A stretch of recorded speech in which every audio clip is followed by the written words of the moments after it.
अभिनेता सिद्धार्थ जाधव पुन्हा एकदा एका धडाकेबाज भूमिकेसह प्रेक्षकांच्या भेटीला आला आहे आणि यावेळी तो आहे उस्मान खिल्लारीच्या रूपात. पुन्हा शिवाजीराजे भोसले या बहुप्रतीक्षित चित्रपटात सिद्धार्थने एक जबरदस्त खलनायक साकारला आहे. पण त्याच्यामध्ये हा खलनायक फक्त बाहेरूनच नव्हे तर आतूनही तितकाच ज्वालामुखी आहे. सिद्धार्थ म्हणतो, माझा खलनायक फक्त दिसण्यात धोकादायक नाही तर आतूनही तेवढाच तगडा आहे. त्याच्या नजरेत वेदना आहे पण त्याच्या कृतींमध्ये ज्वाला आहे. उस्मान खिल्लारी हा फक्त नकारात्मक पात्र नाही, तो एक मानसिक अवस्था आहे.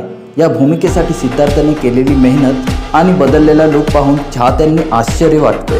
पुन्हा शिवाजीराजे भोसले या सिनेमात शक्ती, श्रद्धा आणि भावना यांचा संगम आहे.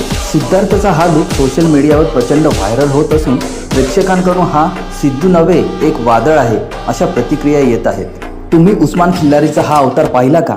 तुमची प्रतिक्रिया कमेंटमध्ये नक्की द्या.